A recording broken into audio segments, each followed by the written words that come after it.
Nous allons parler du dernier sujet qui concerne, dans 300 millions de critiques, la pièce Kanata. Alors, c'est un sujet absolument passionnant dont je vais vous donner ou résumer le contexte. Elle émane du metteur en scène québécois qui s'appelle Robert Lepage et elle est censée éclairer, cette pièce, le public, sur le génocide culturel à l'encontre des Premières Nations du Canada. Or, figurez-vous qu'à partir de ces bonnes intentions, eh bien, a été déclenchée donc une véritable polémique avec les Premières Nations du Canada et en tout cas beaucoup de gens qui considèrent que cette pièce ne tenait pas compte vraiment de leur histoire, ne tenait pas compte de leur existence en tant qu'acteurs. La pièce donc n'a jamais été jouée dans sa version originale. Elle est actuellement en France à la cartoucherie de Vincennes avec toute la troupe d'Ariane Mouchkine. Nous reviendrons dans le détail sur les raisons de cette polémique plus largement. Il s'agit de ce qu'on appelle l'appropriation culturelle, juste après ces quelques images de cette pièce de Lepage qui s'appelle Kanata. La voici.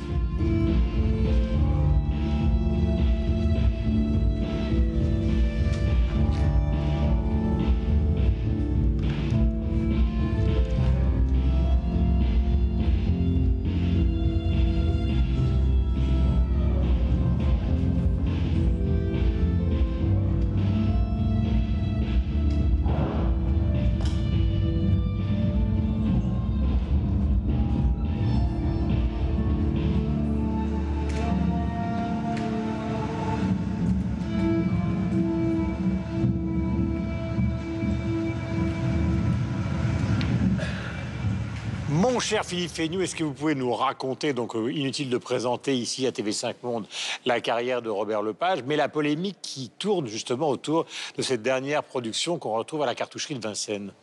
Ben oui, c'est le Théâtre du Soleil et Robert Lepage qui ont imaginé une pièce pour parler des relations, du moins un pan des relations entre les Blancs et les Autochtones au Canada.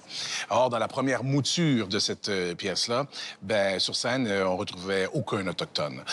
Donc, il y a eu une controverse instantanée avec beaucoup de vigueur aussi. Il faut comprendre qu'il y a un contexte, hein, qu'il y a toute une conjoncture qui a fait en sorte que plusieurs personnes ont crié puis ont dit non, ça ne peut pas se passer comme ça. Donc, on a décidé à ce moment-là, les médias ont décidé de parler d'une crise d'appropriation culturelle. Ce qu'il faut comprendre, c'est que depuis quelques années, au Canada, il y a eu des femmes autochtones disparues, plus de 1000 femmes autochtones. On a parlé de cette réalité-là au cours des dernières années. Donc, ces femmes ont été disparues depuis, les 3 dernières décennies au pays. Or, on n'a jamais voulu en parler ou même faire des enquêtes. Et maintenant, on a libéré la parole depuis 2-3 ans maintenant. Il y a eu aussi une commission d'enquête. On a parlé depuis 2015 maintenant d'un génocide culturel. Donc, les institutions au Canada ont provoqué un génocide culturel pour les Autochtones. Puis je termine en disant que la population autochtone au Canada est de 5 %.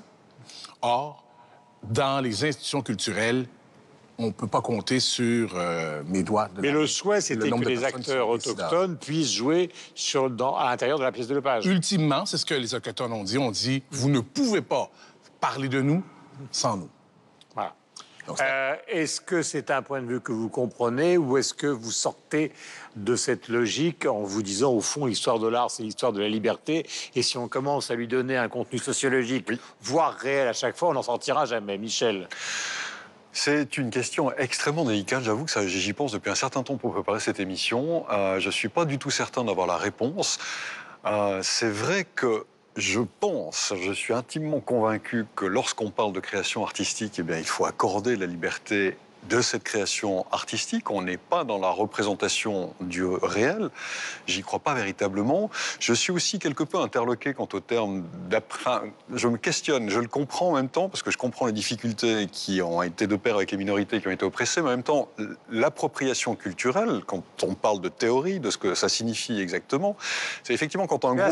Ce qui est intéressant, cette polémique, qui va au-delà de la polémique, c'est que c'est pas simplement le débat qu'on a en France, pourquoi n'y a-t-il pas, par exemple, suffisamment suffisamment drôle pour les acteurs noirs, ou alors qu'on leur fait toujours jouer des rôles particuliers, soit de flics, soit de délinquants. Là, le problème, c'est qu'au fond, on déniait à un metteur en scène blanc le fait de s'intéresser à ce sujet-là. C'est quand même ce qui va quand même beaucoup plus loin. Mais je pense qu'il y a deux sensibilités. La sensibilité européenne n'est pas la même que celle de l'Amérique du Nord. Je ne sais pas si j'aurai le temps de tout développer, mais j'ai quand même essayé. Mais pour en revenir quand même au départ, afin qu'on comprenne bien, l'appropriation culturelle, ce que ça veut dire, ou sa définition, c'est quand même le fait qu'un groupe plutôt dominant s'approprie l'expression culturelle et en fasse commerce de quelque chose qui a été créé par un groupe dominé. On ne va pas déchirer le modèle d'Avignon, parce qu'il y a des masques africains. Et aussi, la deuxième chose, c'est-à-dire que ça c'est la première, et la deuxième chose, bien, il faut aussi qu'il y ait ce qu'on appelle une sorte de micro-agression ou d'agression avérée, c'est-à-dire qu'il y a une dévaluation, il y a du racisme par le groupe dominant à l'endroit du groupe dominé. Alors ça, jusque-là, moi je suis entièrement d'accord. Maintenant, là, quand on prend l'exemple de Robert Lepage, pour avoir vu le spectacle, moi je vois pas ni d'agression, je vois pas de... Enfin, je vois pas... Oh, mais ça c'est la deuxième version, là. Alors, c'est la version. La première, on n'avait pas vu la première. Mais la personne n'a vu la première. Il faut rappeler qu'il y a eu une discussion justement que même Ariane Mouchkine, qui dirige le Théâtre du Soleil et qui a accepté pour la première fois de confier sa troupe à un metteur en scène étranger, et donc le Canadien Robert Lepage. Il y a eu une telle polémique qu'ils sont allés au Canada. Ça, il faut le rappeler, et qu'il y a eu une discussion pendant 5 heures avec des représentants autochtones, natifs, et que ça s'est très mal passé d'ailleurs. Mais après, on se dit, enfin, on y reviendra, mais il y a quand même eu une discussion. Donc c'est la deuxième version. Je vais vous donner mon point de vue, puis voilà. Je pense qu'effectivement, aujourd'hui, il y a une discussion qui mélange des gens par rapport à l'appropriation culturelle, c'est-à-dire qu'il y a eu des souffrances, alors absolument avérées, il y a eu dénigrement, il y a eu oppression, voilà, ça, c'est une évidence. Mais qu'aujourd'hui, il y a ces populations qui ont été blessées, que ce soit en Amérique du Nord ou ailleurs d'ailleurs, eh bien, je ne suis pas certain qu'elles utilisent le meilleur vecteur pour essayer de se réapproprier quelque chose dont ils ont été dépossédés, et notamment de brider la création artistique en demandant une représentation à l'intérieur de la création artistique. Quand on parle d'une population ou d'un sous-groupe de population, en demandant d'inclure cette population dans la création, me paraît quelque peu étonnant, parce que si on va jusqu'au... Enfin, contre-productif, parce que si on va jusqu'au bout du raisonnement... C'est un exemple aberrant. Hein. Mais ça veut dire... Par exemple, le guépard de Visconti, c'est joué par Burt Lancaster. Mais ça veut dire... un aristocrate sicilien, et par Alain Delon... C'était une autre époque. C'était une autre époque. Non, mais d'accord. Oui, mais époque... Autre époque. Je termine simplement là-dessus, après je vais pas vous laisser la parole. Dès que vous faites une pièce sur le Christ, il faut aller chercher un acteur juif. Mais c'est ça. Non, c'est pas ça que ça veut dire. Ou Anne Frank ne pourrait être jouée que par une... On ressort sur les réseaux sociaux. Mais il y a une mise en abîme. Moi, j'ai un vrai problème avec ça. Ça veut dire que... Pas tous en même temps, Philippe. C'est qu'il y a eu aussi, donc, l'histoire, on sait que l'histoire des Autochtones... Les exemples que je donne sont volontairement provocants. Mais ils sont justes. On en arrive à ça. Ça m'allume, parfait. On en arrive à ça. Alors, l'histoire des Autochtones au pays, au Canada, a mal été écrite. Alors, c'est assez compréhensible quand même que ces personnes-là qui ont été donc marginalisées soient blessées. Oui. Et veulent dire maintenant, alors qu'on entre dans une nouvelle ère pour écrire l'histoire, c'est-à-dire l'ère numérique, alors que certains Autochtones disent, les leaders disent, non. À partir de maintenant, quand on va écrire l'histoire, quand on va exister dans l'espace médiatique, on va être là. On va pouvoir superviser, on va pouvoir échanger, on va être en dialogue. Moi, je trouve ça assez compréhensible. Mais pas dans la création artistique. Il y a une vraie colère. Alors, je ne peux pas tomber sur ce que vous dites, parce qu'il y a une mise en abîme, et je pense que ça, c'est revenu dans la seconde version. Le personnage principal, donc Miranda, est une peintre européenne, française pour le coup, et c'est elle qui décide de représenter les natifs, enfin des natifs, des autochtones qui ont été tués. Et on lui reproche. C'est-à-dire que la mise en abîme, Robert Lepage l'a fait, et à un moment, cette jeune femme, Miranda, dit alors, il faut que je sois noire pour parler des Noirs, il faut que je sois juive pour parler des Juifs. Et c'est la question, vous avez raison quand vous dites ça. Mais le problème dans cette polémique, c'est qu'il y a deux questions. Il y a ça, effectivement, et après, il y a l'autre problème où on sent cette vraie souffrance des autochtones qui disent vous ne nous avez jamais parlé de nous, vous avez mal parlé de nous, et maintenant, vous décidez de parler de nous, vous nous montrez un côté assez sombre, puisque c'est vraiment comment les autochtones ont été parqués dans des réserves, comment on leur a arraché leurs enfants, pourquoi ils sont devenus dépendants à l'alcool, pourquoi certaines sont devenues prostituées. Donc quand même une histoire assez dure, assez sombre, assez violente. Et on sent qu'il y a une vraie souffrance maintenant aujourd'hui des autochtones de dire attendez, non seulement vous racontez notre histoire, vous n'êtes pas autochtone, et en plus c'est une histoire douloureuse. On en revient un peu au premier sujet de cette émission sur l'histoire de l'Afrique, et on sent bien qu'il y a une revendication qui est propre à la situation que vit le Canada. Revendication ou censure? Mais non, il y a une revendication de la part de ce qu'on appelle au Canada les Premières Nations d'avoir une reconnaissance, une existence de leur culture, de leur histoire, etc., y compris dans cette pièce. Mais il y a quand même une frontière et on sent bien que ce qui perturbe ce débat, c'est une espèce de nouvelle radicalité identitaire qui est un peu à l'œuvre, un peu partout, y compris dans le monde culturel.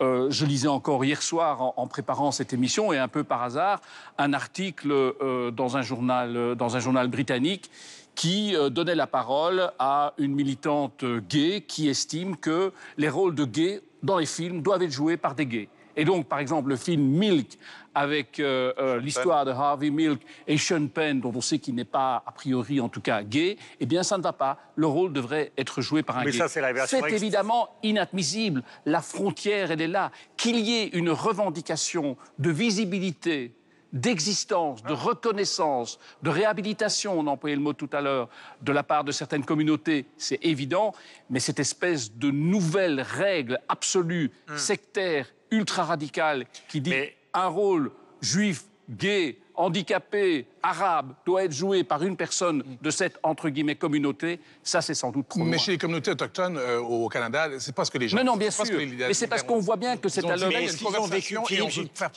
est-ce qu'au départ, le fait que cette pièce n'ait pas été jouée dans sa première version, ça a été perçu en réponse aux protestations, justement, des gens? Est-ce que ça a été, qu'il n'était pas très très nombreux, est-ce que ça a été perçu comme de la censure ou pas? Certains ont dit que c'était une censure, ouais, certains ont dit ça. D'autres ont dit, on veut juste dialoguer. Donc, vous vous intéressez à notre histoire, on veut en parler avec vous. Et c'est ce que ça a fait, finalement. Puis ce que ça a fait aussi, ultimement, c'est que ça a développé une empathie de chez les décideurs en milieu culturel qui, eux, ont jamais eu le vent dans le nez. Hein? Donc, ils ont toujours eu le vent dans le dos. Et c'est peut-être la raison pour laquelle aussi ils ont manqué de sensibilité à l'égard de cette portion de la population marginalisée. Laura. Lorsqu'on regarde les réseaux sociaux, effectivement, la polémique, elle enfle à partir de cet été.